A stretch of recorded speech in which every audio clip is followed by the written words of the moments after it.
शिकारपुर 1947 ईस्वी 11 जुलाई उन वक्त शिकारपुर अञा एक वॾे घाव मां गुज़री रही हुई जॾहिं उनजे रस्तम ते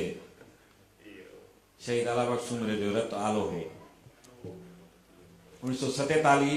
उन वक्त जॾहिं कुछ वक्त अॻु में सांभा करे रहा हुआ उते जा रहवासी लॾ पलाइण लाइ 1947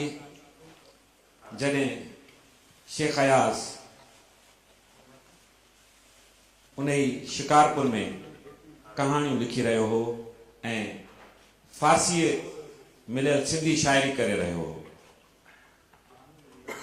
1947 जॾहिं शिकारपुर में आर्ट अदब वेड़जी रहा हुआ, उतां मईशत वेड़जी रही हुई, उतां जा माण्हू एक नए दुख नए सदमे सहण लाइ तैयारियूं करे रहा हुआ। उन वक्त साईं मसरूर के घर में एक ॿारड़े जन्म वरितो जंहिंजो नालो मसरूर बख्श रखियो वियो। बेदल बख्श बेदल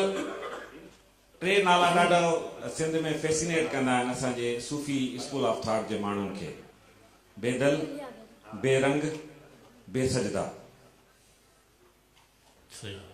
टे अहिड़ा नाला आहिनि, टे अहिड़ा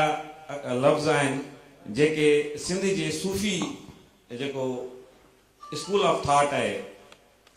उन खे ॾाढो फैसिनेट कंदा आहिनि ऐं असांजे माण्हुनि खे बि ॾाढो फैसिनेट कंदा आहिनि। बेदल साईं उन ही घर में जन्म वरितो जंहिंजो सिलसिलो बि बेदल साईं जेको असांजो रोड़ी वारो बेदल साईं आहे उन सां जुड़ियल रहियो। इन करे बेदल साईं जी जॾहिं ओरिएंटेशन असां ॾिसूं था त अहिड़े घराणे सां जुड़े थी, अहिड़े फ़िकिर सां जुड़े थी त पोइ यकीनन सदन वालिद साहब खे उम्मीदूं हूंदियूं त ही बेदल ज़रूर थींदो। स्कूल में उते पढ़िया शिकारपुर में, जेके असांखे सदन पहिरीं हलचल पहिरीं सुञाणप मिले थी उहा सियासी मिले थी, जेकॾहिं मां ग़लति न आहियां त। ऐं सियासी तंज़ीम, शागिर्द तंज़ीम उन्हनि सां जुड़िया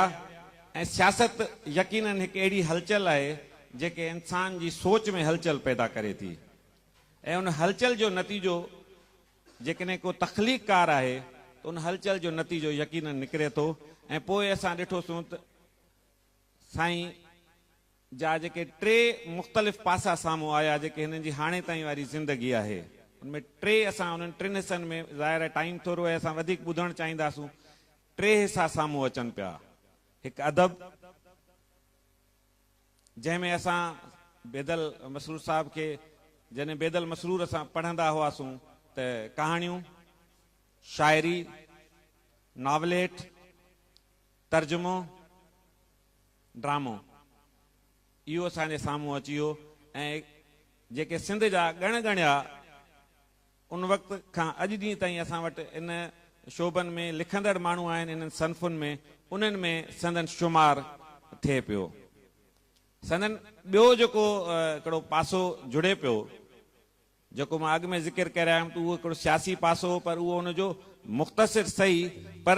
जेको बाद में वरी उनजो जोड़ गंढियो जॾहिं शेख अयाज़ खे हिननि ॻायो त उहो अञा इंतिहाई सगारियो थियो। पर उनजे विच में जॾहिं ही हिकिड़ी पंहिंजी अमली ज़िंदगी में दाख़िल थिया ऐं ब्रॉडकास्टर थिया ऐं इलेक्ट्रॉनिक मीडिया में सलाड़जी विया, प्रोड्यूसर थिया ऐं सीनियर प्रोड्यूसर ताईं रहिया, त उन दौरान हिननि जो ॿ रंग जेके अॻु में जुड़ियल हुआ उहे बि उन सां ॻांढापजी विया। हिकु लेखक अदीब जॾहिं ब्रॉडकास्टर थिए थो ऐं उन में वरी ॻाइण जी तख़लीक़ी सघ मौजूदु आहे त उन जा असीं अक्स ॾिठासूं, रंग ॾिठासूं त बहितरीन ड्रामा, बहितरीन प्रोग्राम असांखे टेलीविजन स्क्रीन ते नज़र आया। ऐं एज़ अ प्रोड्यूसर डायरेक्टर, जंहिंखे अॼु जे दौर में डायरेक्टर चए थो PTV त उनखे प्रोड्यूसर चयो वेंदो आहे, उहे असां पसियासूं। ऐं जेके सिंधी ड्रामो आहे उन में जेको नवाण जो रंग आहे उहो बि असांखे नज़र आयो। हिकिड़ो हिननि जो इहो पासो थियो। ॿियो पासो, टियों जेको हिननि जो पासो जेको सघारो आहे सभिनी खां जेको हिननि ॿिन्ही पासनि ते हावी थी वियो, हू आम तौर ते जेकी यूनानी मेडिसिन जी मिथ आहे